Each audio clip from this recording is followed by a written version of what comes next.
Good morning, everyone. Hope you're having a good beginning to your week on this Sunday morning. This morning we woke up to hear about a terrible tragedy in the holy city of Jerusalem, where a young man, Eliyahu David K., a 26-year-old boy who was supposed to get married soon, was walking to the Kotel to go pray.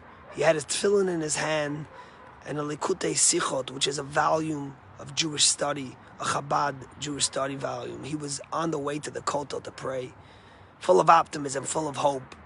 He was a lone soldier who had finished his job as a lone soldier and was working at the Kotel, giving tours. On the way to the Kotel, a Hamas terrorist killed him and injured two others, 26 years old, gunned down at the prime of his life, ready to start the next stage, full of hope and life, immigrated to Israel from South Africa. But it hit really close to home because Eliyahu David K. is from South Africa, where Gruni's from, and Gruni knows the family. But more than that, 2 summers ago, right before COVID, we had this amazing group of counselors from South Africa that came to be with us. And one of the girls was Naama K., a lovely girl.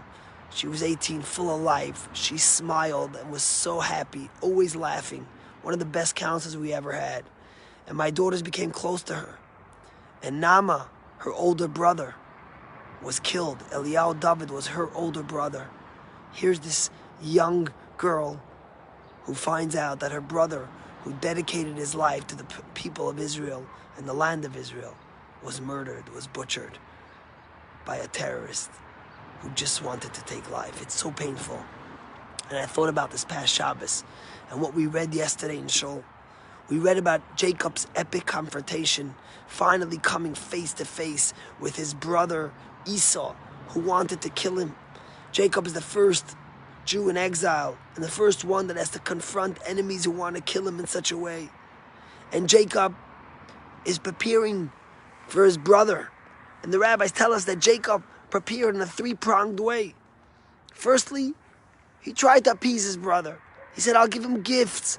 I want him to know I don't hate him. I don't want to threaten him. I don't want to do anything to hurt him.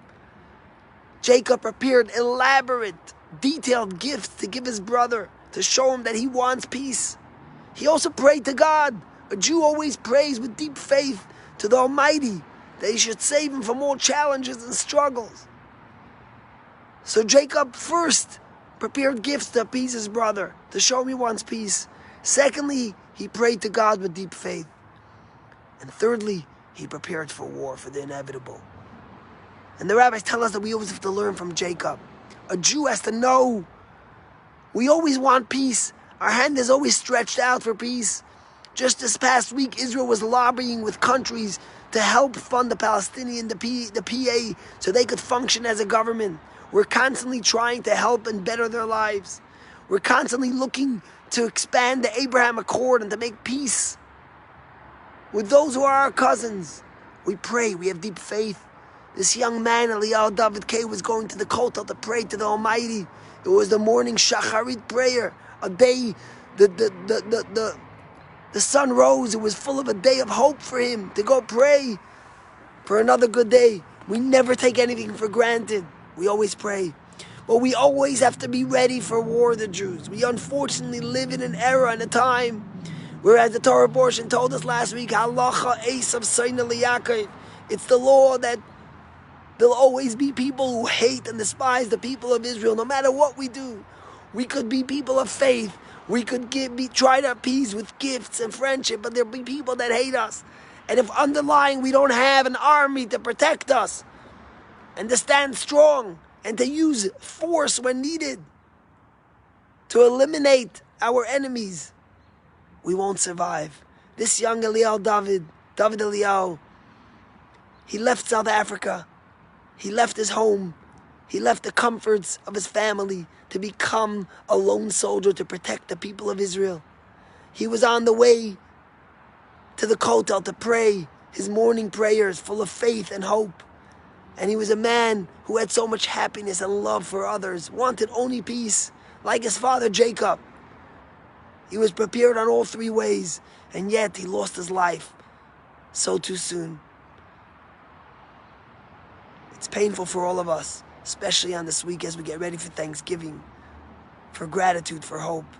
Our hearts and condolences and thoughts are with Nama, the counselor who spent that summer with us, and her family, her beautiful family, the K family. May God comfort them if there is ever a way.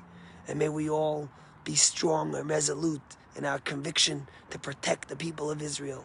And to say, never again means never again. God bless you, and may it be a better day than it started today.